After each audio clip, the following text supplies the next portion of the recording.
let's read the question for student. Question says the ratio of E2 minus E1 to E4 minus E3 for hydrogen atom is approximately. ठीक है, तो मान लीजिए ये hydrogen atom हो गया, this is nucleus of hydrogen atom, this is n is equal to 1, this is n is equal to 2, n is equal to 3, n is equal to 4. ठीक है, ये 2, ये 3 और ये 4.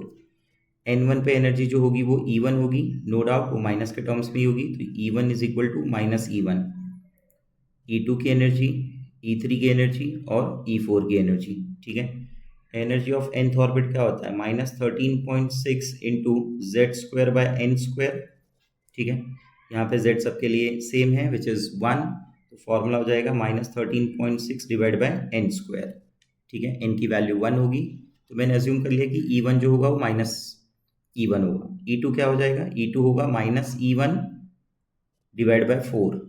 E3 क्या होगा, E3 थोड़ा रिलेटिवली लेसर साइड पे होगा, जो हो जाएगा -E1 n का स्क्वायर यानी 3 का स्क्वायर यानी -E1 डिवाइड बाय 9.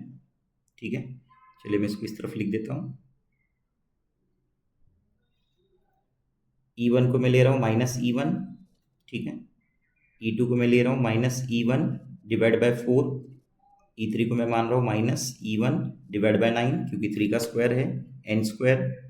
E4 है मेरे लिए -E1 डिवाइड बाय 16 क्योंकि 4 का स्क्वायर है. ठीक है, क्वेश्चन मुझसे पूछना चाहता है E2 माइनस E1 के बारे में.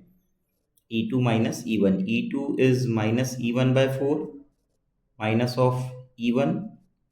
ठीक है, तो माइनस ऑफ E1 मतलब हो गया माइनस 2 बार आया तो ये प्लस हो जाएगा, तो this is plus E1 minus E1 by 4, तो बच जाएगा 3E1 बाय 4, नंबर 1.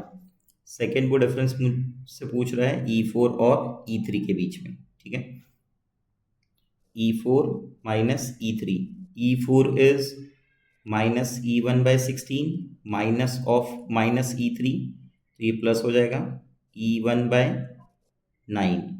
ठीक है, clear. So this will B, क्या करेंगे अब, -9E1 प्लस 16E1. ठीक है, ध्यान देना इस बात पे भी, -9E1 plus 16E1 divide by 16 into 9. 16 into 9 will be 144. This is 7E1 divided by 144. ठीक है, तो एक है मेरे पास 3E1 डिवाइड बाय 4, एक है मेरे पास 7E1 डिवाइड बाय 144. रेशियो पूछा है, तो E2 minus E1 divide by E4 minus E3 will be equal to 3 times of E1 divide by 4, 7 times of E1 divide by 144. E1 से E1 कैंसिल हो जाएगा, rearrange कर रहे हैं, 3 इंटू 144. ठीक है, डिवाइड बाय 7 इंटू 4, बराबर. अब देखिए, तो ये 7 इंटू 4 क्या है मेरे लिए, 28 है, बराबर.